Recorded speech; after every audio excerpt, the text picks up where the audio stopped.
Bonjour tout le monde. Je suis contente de vous revoir cette semaine. On va vous parler d'un article d'une toute nouvelle venue ce mois-ci qui s'intitule « Se libérer du fardeau de la culpabilité ». Moi, je suis Isabelle La Fée Violette et je suis auteure et créatrice du magazine La Fée Violette, évidemment. Donc, c'est ça. Se libérer du fardeau de la culpabilité qui a paru justement dans le magazine qui est sorti hier. Le magazine 17 spécial sorcière. D'ailleurs, il y a les Carterac, les 3e séries des Carterac qui sont dans le magazine complet. Vous avez tous les liens, là, si vous n'êtes pas abonné, à l'infolette là, pour le recevoir à tous les mois, ben, vous avez tous les liens dans la description là, pour vous procurer le magazine. Vous pouvez soit vous le procurer dans ma boutique en ligne.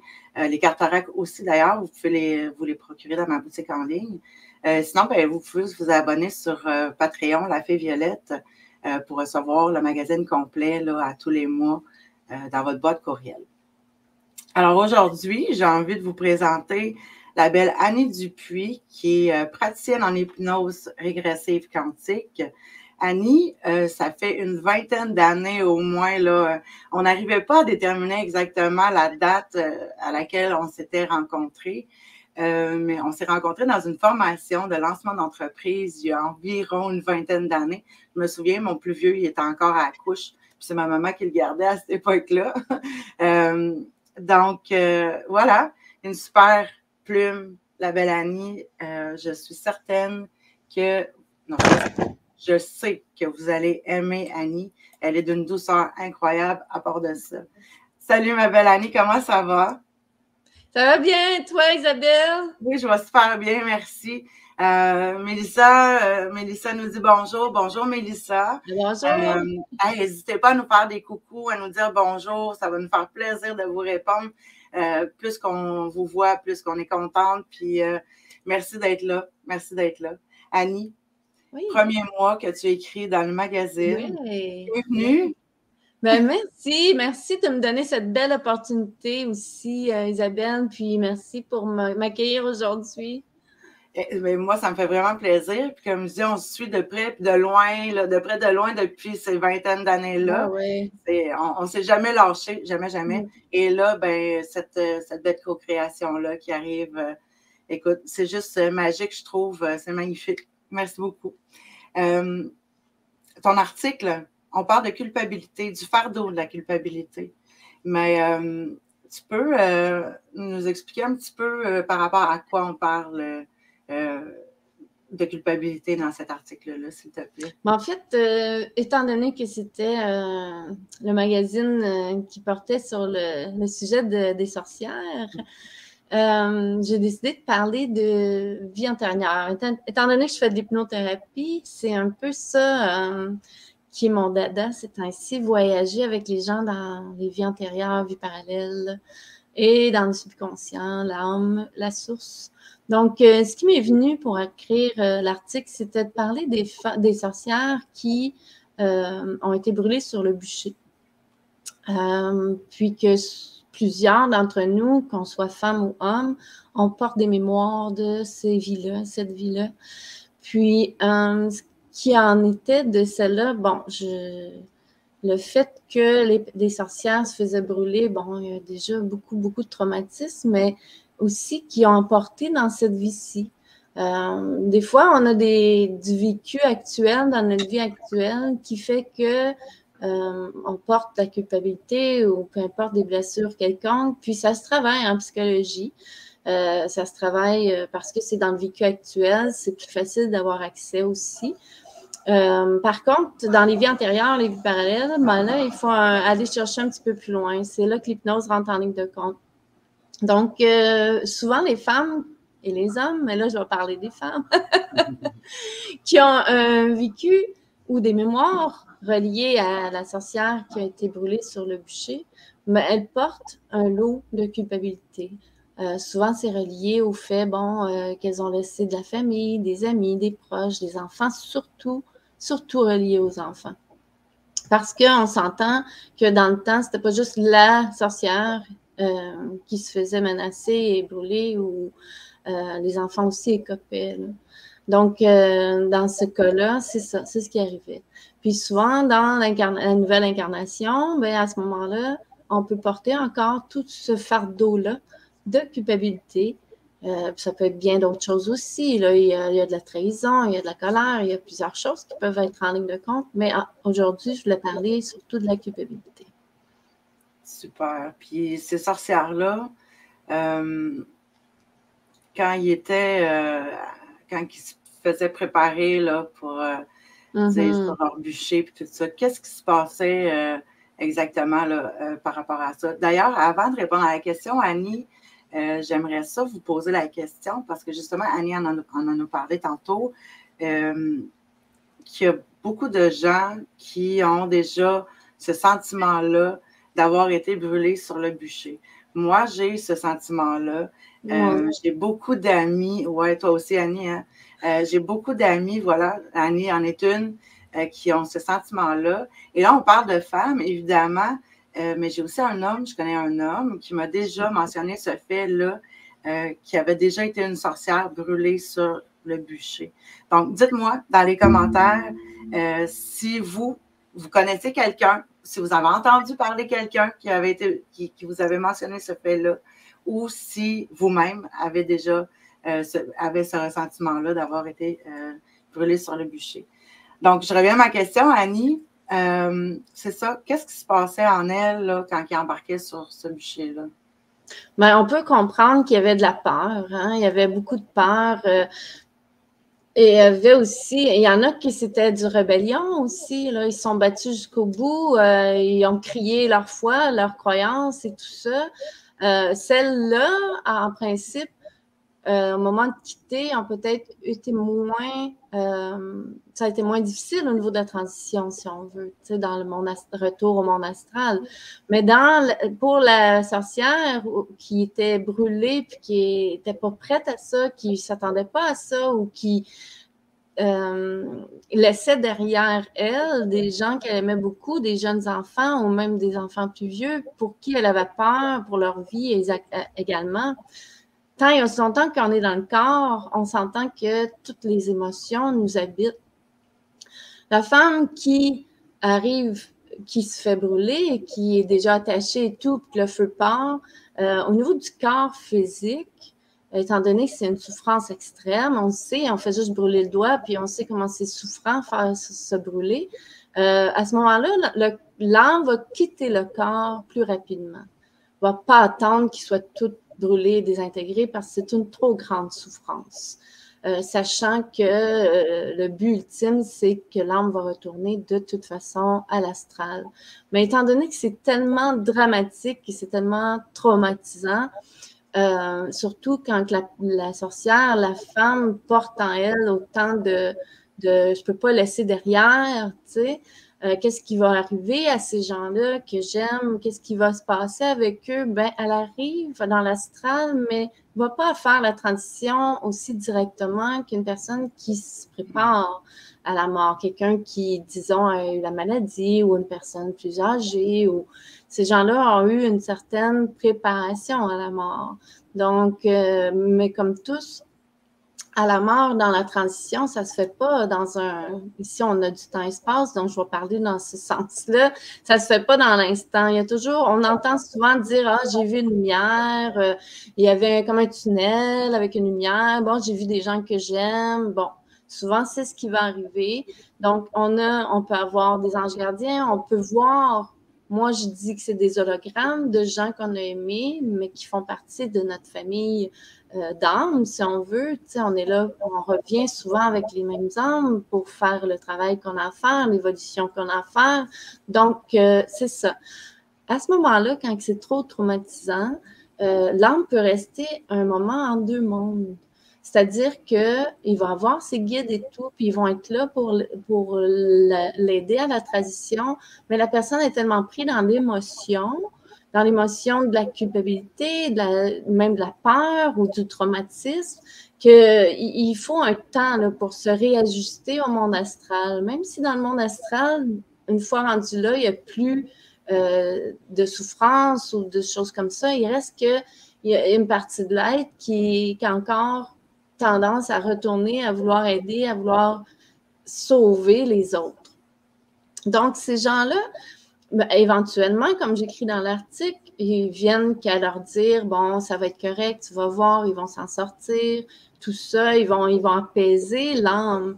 Et puis, finalement, l'âme va réussir à, bon, retourner dans le monde astral.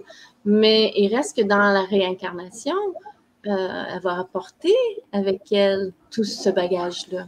Tu sais? Donc, ce qui est important, c'est quand on réalise qu'on porte ça. Puis moi, je peux donner peut-être un exemple plus personnel. Moi, je sais qu'en tant que maman, puis je sais qu'il y en a plusieurs qui vivent ça, on porte beaucoup de culpabilité. En tout cas, moi, j'en porte beaucoup de culpabilité. C'est de se ramener à d'où elle vient, cette culpabilité-là. Est-ce qu'elle est réelle ou est-ce qu'elle n'est pas réelle? Puis de faire le point. Est-ce que je me sens coupable parce que dans mon vécu, à un moment donné, bon, je me suis fait agresser.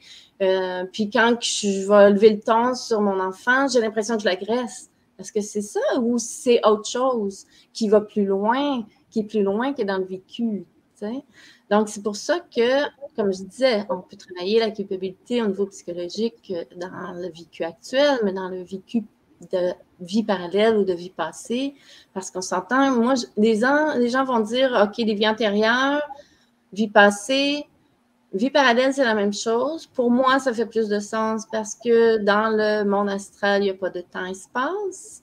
Donc, pour moi, c'est vie parallèle. Mais la plupart des gens vont comprendre ça comme une vie antérieure. Donc, j'utilise le terme vie antérieure pour me faire comprendre. Puis pour avoir accès à ça, ben, c'est l'hypnose.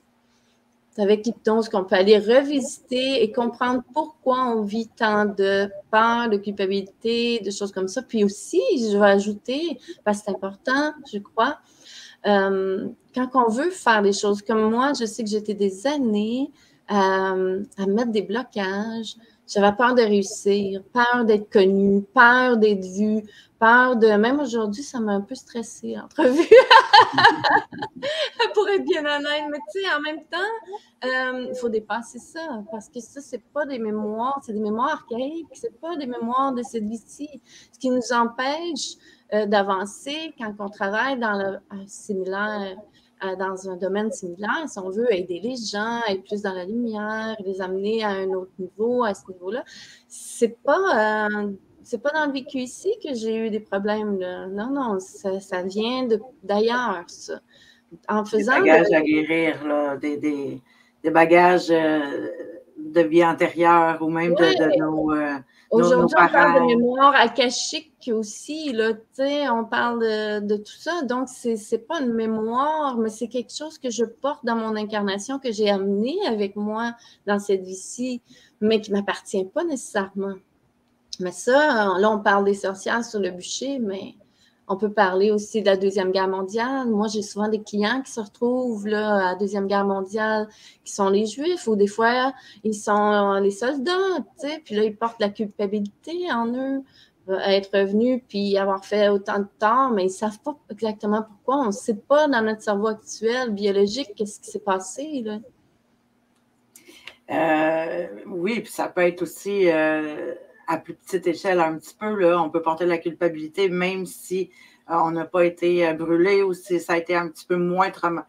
Ça reste un traumatisme, mais un petit peu moins traumatisant que, parce que tu parles de guerre mondiale, de brûler, ça c'est traumatisant, c'est vraiment des éléments hyper traumatiques, mais on peut aussi porter cette culpabilité-là en ayant vécu quelque chose d'un petit peu moins fort aussi. Tout à fait.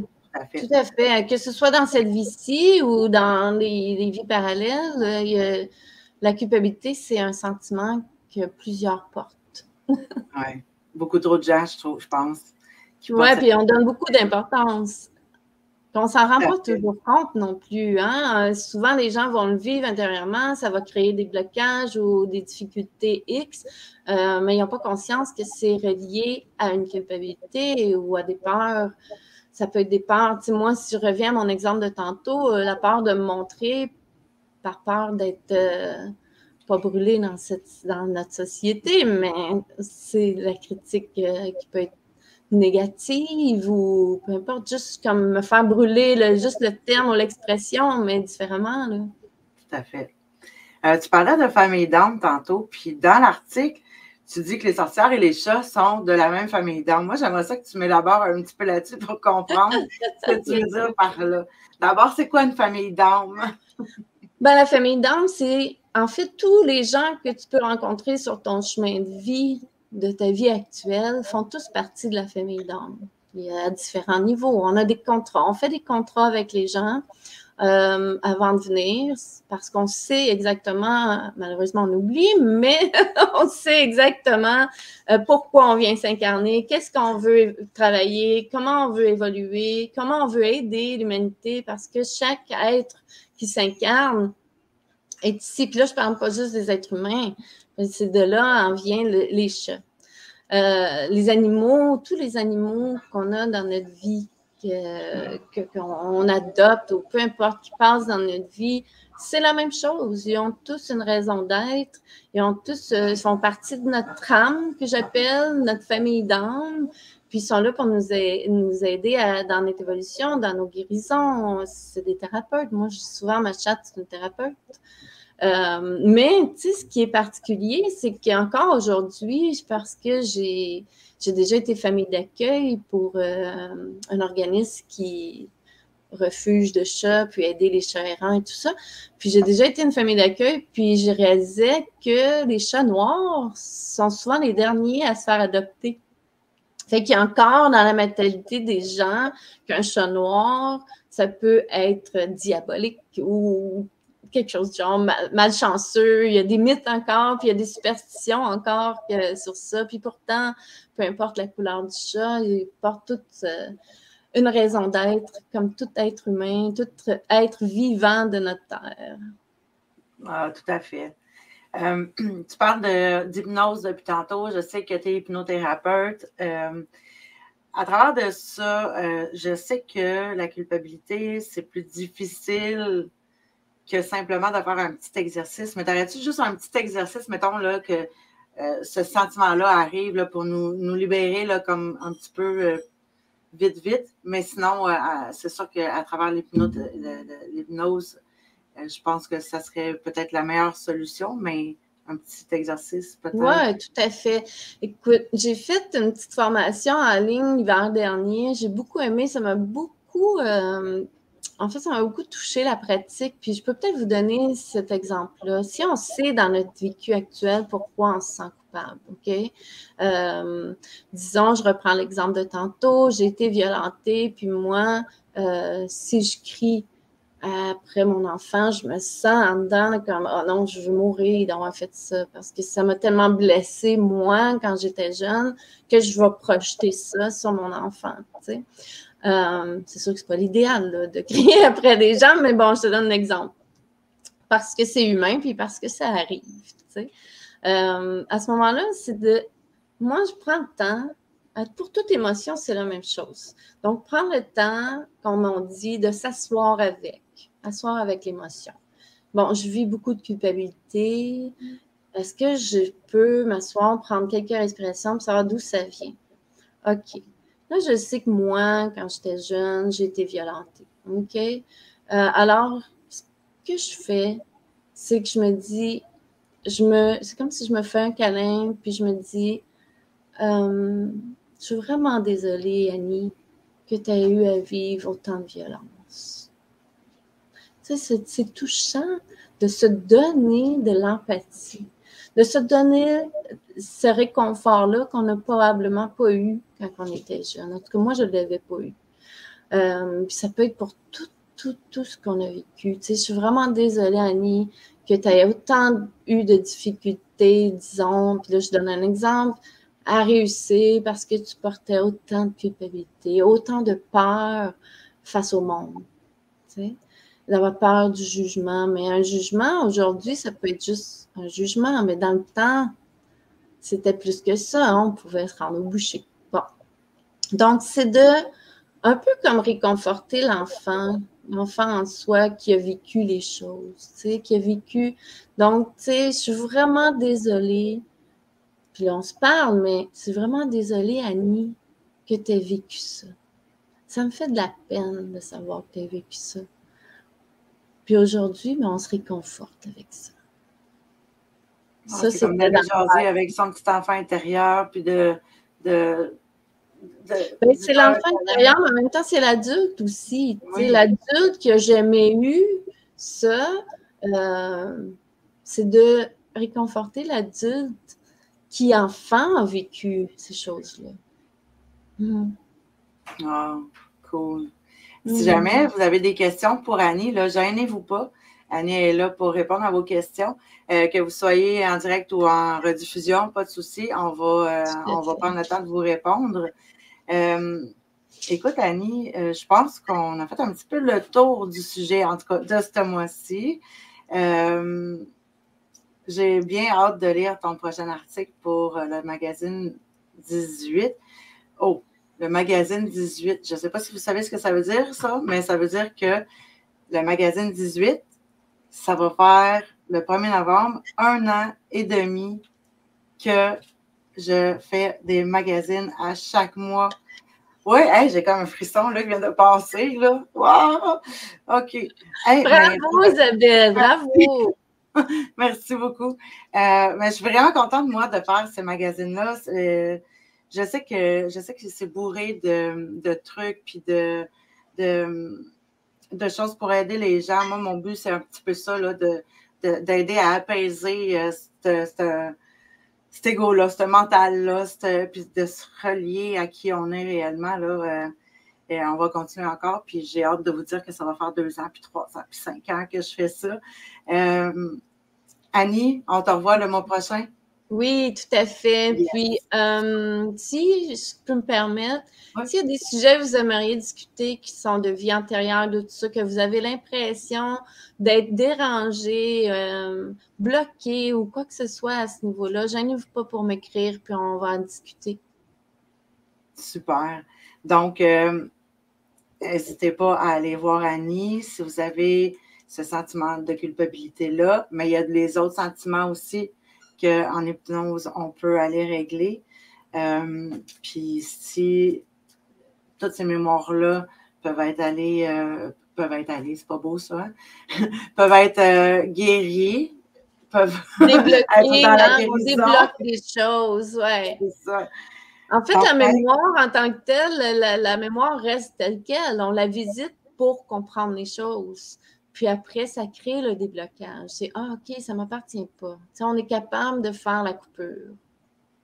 Oui, puis on vient sur Terre pour guérir, pour avancer, pour apprendre. Puis la beauté, c'est qu'il y a des personnes comme Annie qui sont là pour nous aider à progresser, à aller comprendre davantage pourquoi qui on est, nos peurs, nos blessures, puis tout ça.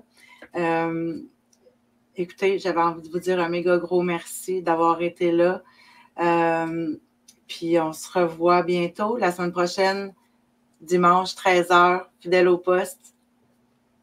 À bientôt. Bye, merci. Bye.